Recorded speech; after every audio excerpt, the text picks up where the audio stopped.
لبادہ اوڑھ کر بول رہے تھے، اینٹ گارے پر، مٹی پر، چونے پر جو ہم خرچ کرتے ہیں، وضو خانہ توڑا پھر وضو خانہ بنایا، چھت کا توڑا پھر دوسری چھت بنایا، پنکھے ہٹایا، اے سی لگایا، چٹائی اٹھایا، قالین بچھایا، مسجدوں کی در و دیوار پر جتنا خرچ کرنا چاہتے ہیں، مسجدوں کی اصل خدمت کرنے والے ائمہ پر وہ ہم خدمت کرنا نہیں چاہتے۔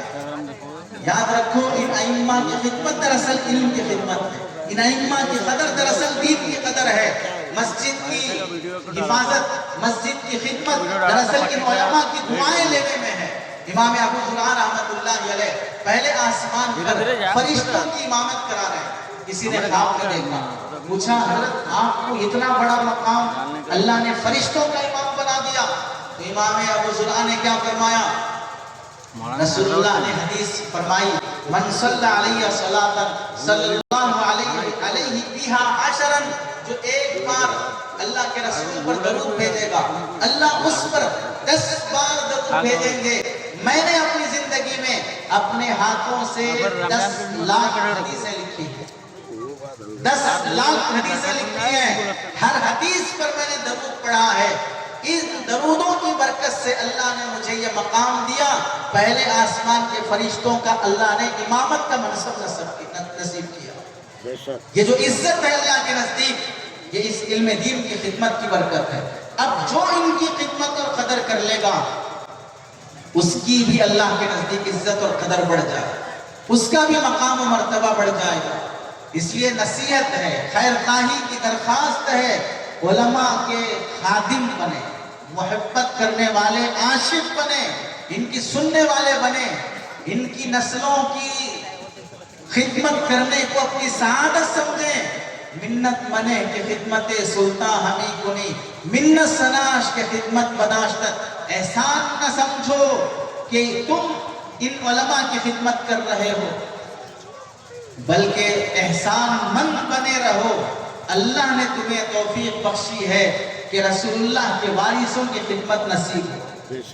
بادشاہ کی خدمت کرنے کے لیے ہزاروں نوکر ہیں، نوکر بننے کے بعد بادشاہ پر احسان نہ جتاؤ، بادشاہ کا تم پر احسان ہے کہ تمہیں نوکری کے قابل سمجھا، تمہیں علماء کے قابل سمجھا، تمہیں مدرسے کی خدمت کے قابل سمجھا۔ اس واسطے خدمت کا موقع ملے تو قبولیت کا غم ہونا چاہیے، خدمت کا موقع ملے تواضع پیدا ہونا چاہیے، خدمت کا موقع ملے قبولیت اور اخلاص اور استقامت کی خاطر رو رو کے اللہ سے مانگنا چاہیے۔ اس لیے کہ دیکھو دین کی حفاظت جہاں یہ علماء کر رہے ہیں، ان علماء کی خدمت بھی دین کی حفاظت میں شامل ہے۔ اور آخری درخواست یہ ہے، اس وقت کے جو حالات ہیں، ان حالات میں اپنی نسل کو دینی تعلیم و تربیت کے لیے مدارس، حافظ، عالم بنانے کی فکر کرو۔ جان بچانا جیسی بڑی ذمہ داری ہے، ایمان بچانا اس وقت کی اس سے بڑی ذمہ داری ہے۔ ایک چھوٹی سی مثال پر بات مکمل ہے۔ اس وقت جہاں ہم اور آپ ہیں، یہاں پر زیادہ حالات خراب ہیں یا غزہ اور فلسطین کے حالات زیادہ خراب ہیں؟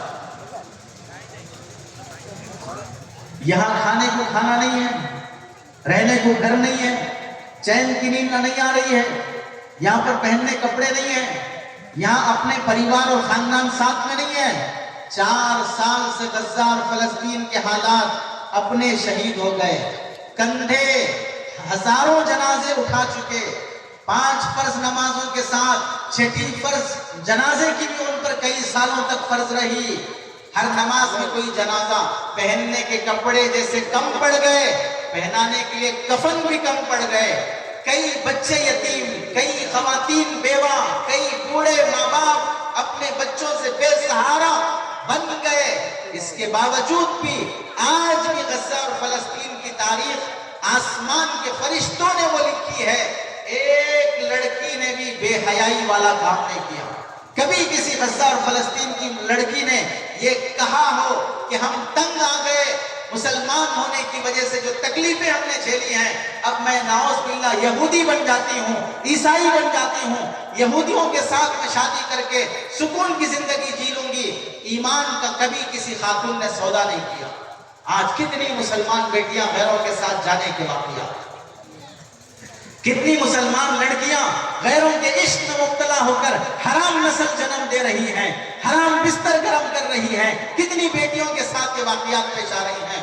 وہ غزہ کی لڑکیاں حالت جنگ میں اپنے نقاب اور حجاب کی جو حفاظت کی ہے، آج ہماری بیٹیاں حالت امن میں وہ حجاب کا قابو نہیں کر رہی ہیں۔ آج حالت جنگ میں وہ بیٹیاں جو قرآن کی حفاظت کر رہی ہیں، حالت امن میں ہم نہیں کر پا رہے ہیں۔ 15 دن پہلے کی خبر، ایک خاتون اپنے پریوار کی تصویر وائرل کی، شوہر ہے، خود یہ خاتون ہے، اس کے خاندان کے 4-5 بیٹے بیٹیاں ہیں، 8 افراد کے گھرانے کے، انہوں نے جنگ غزہ کی شروع ہونے کے بعد قرآن حفظ کرنا شروع کیا۔ 15 دن پہلے ان 8 لوگوں کا قرآن مجید حفظ مکمل ہوا۔ کیا معلوم یہ ہوا حالت جنگ میں بھی وہاں حافظ قرآن بن رہے ہیں، عورتیں بھی، مرد بھی، لڑکے بھی، لڑکیاں بھی۔ آج ہم حالت امن میں قرآن کی حفظ کی وہ اہمیت نہیں دے رہے ہیں۔ آج دیکھ لیں، دیندار کہلانے والا طبقہ اگر اسے کسی دینی جماعت نے 10 سورہ حلقے میں بیٹھ کر یاد کروا دیا ہو، تجوید رہی کہ نہ رہی، 11ویں سورہ کی توفیق نہیں مل سکی، 12ویں کی توفیق نہیں مل سکی، اور جتنے مختصر عرصے میں ان بچوں نے پورے قرآن کو حفظ کر لیا۔ میں 10 سورہ یاد کر کے فخر کر سکتا ہوں، اگرچہ کہ تجوید بدتر سے بدتر ہو، تو یہ تجوید سے پورا قرآن کے حافظ بن گئے تو ان کے لیے کتنی فخر کی بات ہے، یہ کتنا بڑا دینی کارنامہ ہے۔ اس واسطے ان حفاظ کی، ان علماء کی قدر کی جائے۔ قدر یہی ہے، سب سے پہلی چیز عزت کی نگاہ سے دیکھو، دوسری چیز اپنی نسل کو عالم حافظ سے جوڑو، تیسری چیز ان علماء کی خدمت اور تعاون کو دینی خدمت سمجھو۔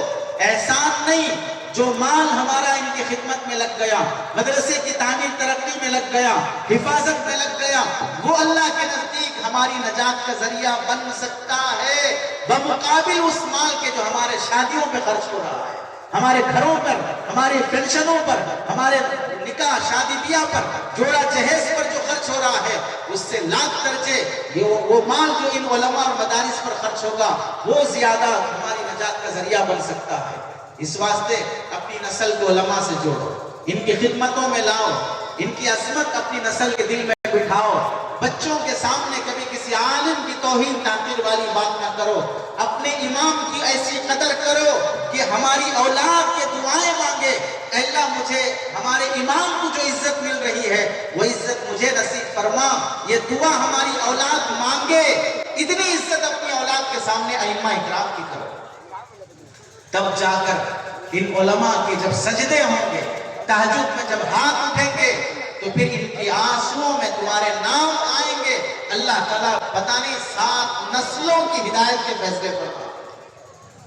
اور اگر یہ نہ رہا بے ادبی کی، کبھی اللہ نہ کرے کسی عالم نے، کسی امام نے اس پر ڈھائے گئے ظلم کی وجہ سے یہ سوچ لیا کہ میں جو ظلم برداشت کر رہا ہوں میری اولاد برداشت نہ کرے، اس واسطے میں اپنے بچے کو حافظ نہیں بناؤں گا، عالم نہیں بناؤں گا، ان کا ظلم میری اولاد نہیں سہے گی، یہ سوچ کر کوئی عالم اپنی اولاد کو عالم بنانے، حافظ بنانے سے پیچھے ہٹ گیا، جہاں اس کی وہ غلط فہمی ہو سکتی ہے، اس سے بڑا جرم اور اللہ کی نظر میں پکڑے جانے والے وہ ظالم مسلمان کہلائیں گے جنہوں نے یہ سوچ بننے پہ مجبور کر دیا کہ عالم کا بیٹا عالم نہ بن سکا، حافظ کا بیٹا حافظ نہ بن سکا۔ یہ مجبوری کا میدان ہم نے گرم کر دیا، کل قیامت کے دن اللہ کیا گریبان پکڑا جائے گا۔ اس لیے ان علماء کی قدر کرو، ان مدارس کی قدر کرو، یہ ہماری نسلوں کے دین کی حفاظت کے قلعے ہیں، ان سے ہماری نسل جنتی بن سکتی ہے۔ اللہ سے دعا ہے کہ اللہ عمل کی توفیق نصیب فرمائے۔ آمین وآخر دعوانا الحمدللہ رب العالمین۔